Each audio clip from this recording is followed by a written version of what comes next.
Ça va. Voici Irène. Elle a passé 30 années dans un mouvement apocalyptique. Clémentine, elle, préfère rester anonyme. Elle a vécu 15 ans dans le même mouvement sectaire qu'Irène. À l'époque, ces deux femmes étaient obnubilées par un seul objectif, se préparer à la fin du monde. Elles y ont tout perdu. Avec le temps, elles arrivent à feuilleter l'album photo de leur cauchemar. Ça, c'est lui en 2003, voilà. Leur ancien maître à penser, le voici.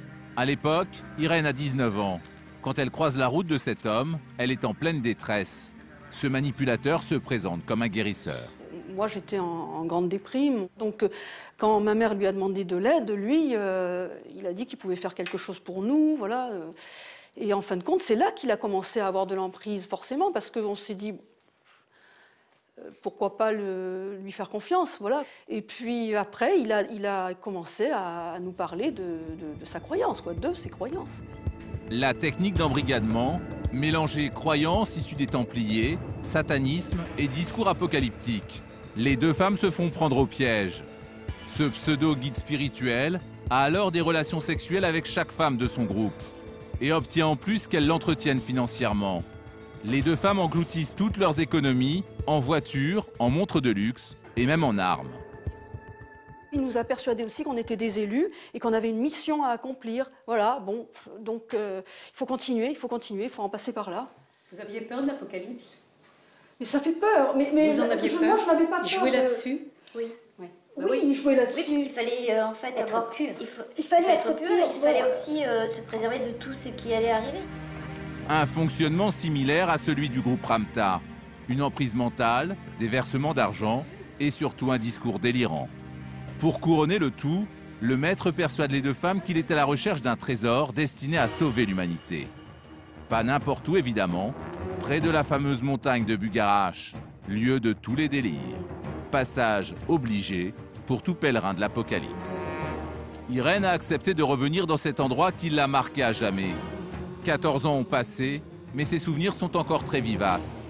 Les anciens chemins ont beau être presque impraticables, après une demi-heure de marche, Irène arrive dans un de ces lieux de cette chasse au trésor, hallucinante. Voilà, donc ça c'est un des trous, enfin une excavation que nous avons creusée. L'entrée d'une ancienne galerie. Pendant 18 ans, à la pelle et à la dynamite, Irène a cherché son soi-disant magot au milieu de la montagne. On vivait dans une inconscience incroyable, tout simplement parce que lui, il disait, et il avait la persuadé du fait, qu'on était protégés par donc des forces divines, parce qu'on œuvrait pour sauver la Terre, en quelque sorte, quoi. C'est un résumé, hein. Un peu plus loin dans cette clairière, Irène retrouve l'ancien campement dans lequel elle a vécu avec les autres adeptes.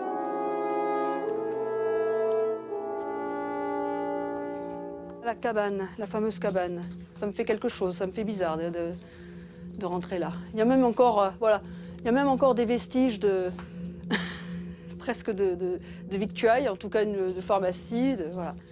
On vivait là-dedans. Le groupe d'une douzaine de personnes y a vécu des mois entiers, hiver comme été, dans des conditions sommaires, coupés de leurs proches. À l'âge de 50 ans, à la suite de tensions qui font voler alors le groupe en éclats, Irène prend conscience de sa terrible histoire. Mais le choc est brutal. J'ai eu vraiment l'impression, quand je suis partie, d'un temps à part, d'un temps vide, je ne sais pas comment dire, d'une interruption presque, d'un intermède vraiment, mais énorme, dans ma vie, quoi. Et d'avoir, en fin de compte, oui, de m'être perdue pendant 30 ans, quoi. D'avoir erré pendant 30 ans, comme un zombie. On a été réduit en esclavage, je peux dire. Voilà. En 2004, elle porte plainte contre son mentor pour abus de faiblesse et escroquerie.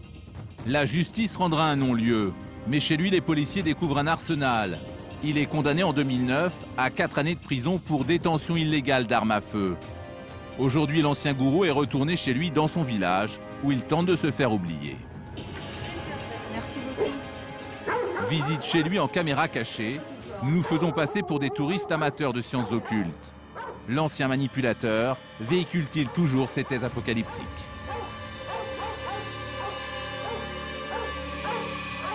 La conversation s'installe et une vingtaine de minutes plus tard, le voilà parti dans un grand délire. En tous les cas, la Terre, elle se fait à chaque.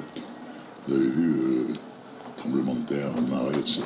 Moi, je crois que la seule apocalypse qu'il y aura, c'est celle qui va se déchaîner à cause de nous. Quand vous voyez les centrales atomiques, il suffit qu'il en pète une en France. C'est l'apocalypse, ça va être dangereux, ceci dit. Il vaut mieux avoir un flingue. Hein. Si vous êtes dans une ville, ça va être affreux. C'est-à-dire tous les voyous, s'il n'y a plus de police, ni rien, qu'est-ce qui va se passer? Il y a eu des simulations qui ont été faites là-dessus. Hein. Ils ont dit que c'est le bordel, d'abord les flics ils penseront à leur famille. On pensait à la vôtre, et à vous. Mais ensuite, l'armée va se replier sur elle-même, va se bunkériser, et les gens seront à la merci de n'importe qui. Et ça, on ne vous le dit pas à la télé. Ces pensées inquiétantes ne l'ont donc pas quitté. Selon nos informations, il aurait toujours quelques adeptes. Car l'apocalypse, cela peut rapporter gros. Ces hommes et ces femmes d'affaires n'aiment pas les journalistes. C'est pourquoi nous utilisons une caméra cachée pour la suite de notre enquête. À quelques kilomètres de Bugarache, nous nous rendons chez un certain Joseph. Bonjour. Joseph a flairé le bon filon. 2012, il en a fait son gagne-pain. Ce commerçant d'un nouveau genre a transformé sa maison en boutique ésotérique. À l'intérieur, il vend les fameux cristaux utilisés par les randonneurs sur le pic de Bugarache. Le cristal, c'est vraiment l'outil magique. Tu veux nettoyer ta pomme, tu veux donner de l'énergie à ton chat, tu veux réénergétiser ton corps, voilà, ce que tu veux. Plus tu prends un gros cristal, plus ça va être cher, parce que c'est lourd, parce que après, normalement, plus il est transparent, plus il est cher. Voilà, après si tu veux ça coûte combien, ça ? Avoir celui-là, 52. Mais ce qui rapporte le plus à Joseph, ce sont les stages qu'il organise pour préparer les adeptes à survivre à la fin du monde.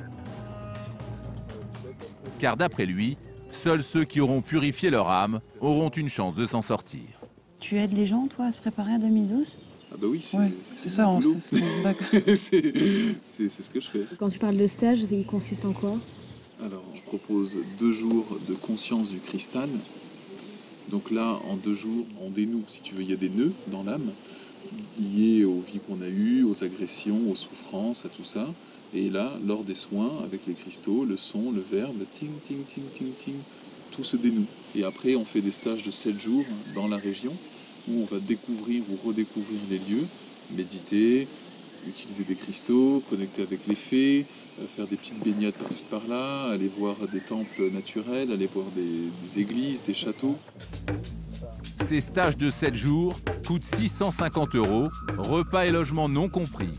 Une affaire très rentable. Et même si cela peut ressembler à un attrape-nigo, cela n'a rien d'illégal. Si Joseph a créé un petit commerce local, d'autres sont à la tête d'un business à beaucoup plus grande échelle. C'est le cas de Gilles Cinquin, la star des stages de préparation à la fin du monde.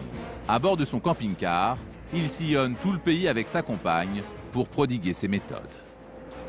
On peut dire que ça fait au moins 3 fois, au moins 4 fois même, que je fais le Tour de France. Nathalie, ça fait 2 fois qu'on fait le Tour de France, oui. Parce que même il y a des périodes où j'étais carrément 3 mois sans revenir à la maison, quoi. Ah, c'était ma maison, le camping-car. Ce jour-là, Gilles Cinquin se rend à Paris. Il doit y tenir une conférence.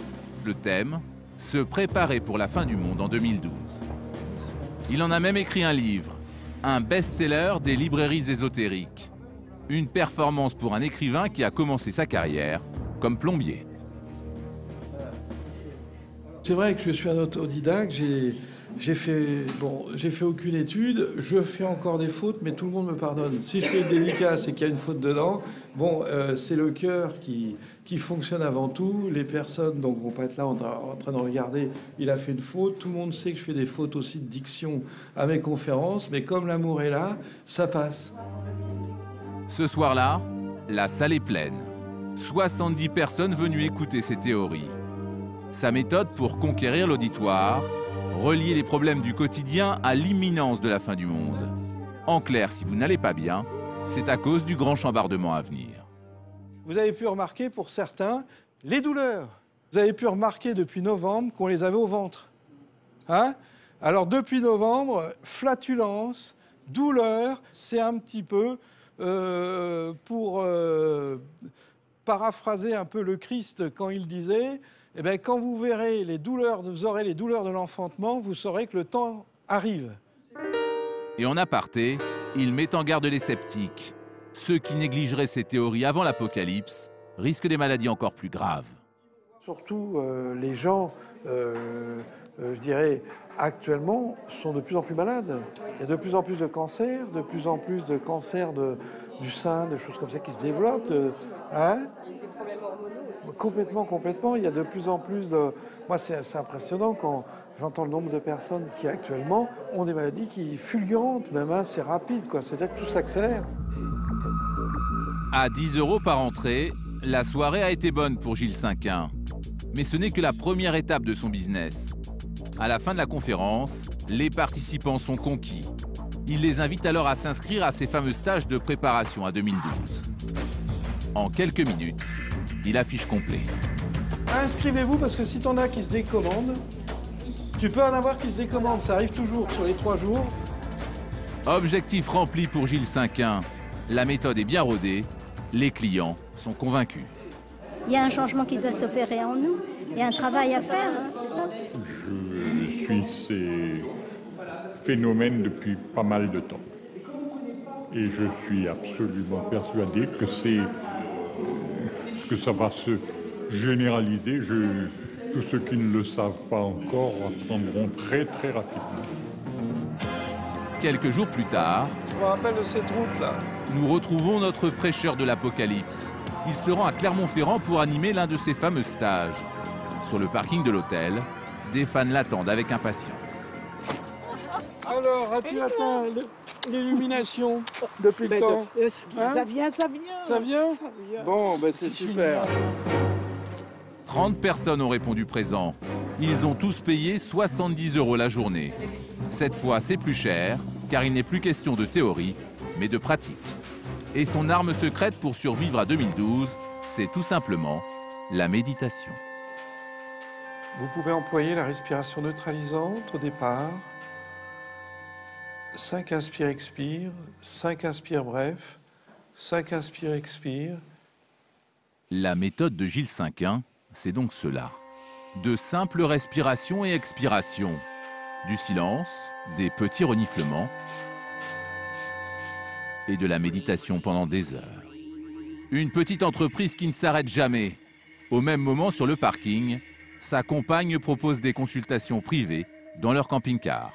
Tu veux qu'on travaille sur quelque chose de spécifique ou tu veux qu'on laisse en tous les cas la connexion se faire bon. Eh bien alors on y va, comme toi tu as l'habitude. Et là, c'est encore plus cher. 50 € non pas la journée, mais pour 1 heure. 1 heure de respiration en silence. Ce jour-là, Nathalie, sa compagne, réalisera 7 consultations. En une journée, le couple va empocher près de 2500 €. Un joli pactole. Et ce serait comme ça 3 fois par semaine. De quoi voir venir si d'aventure la fin du monde n'avait pas lieu en 2012. Gilles Cinquin lui affirme être complètement désintéressé. Si demain je dois me retrouver dans une autre situation, je le ferai avec la même conscience et le même amour. Disons que ce que je ne recherche absolument pas, donc de me retrouver avec du monde, avec plein de monde dans les conférences. Si ça doit diminuer parce que on passe à autre chose, et bien on passe à autre chose. En attendant, le guide spirituel refuse de nous dévoiler combien lui rapportent ses affaires. D'après nos estimations, ces derniers temps, le couple pourrait empocher jusqu'à 30 000 € par mois.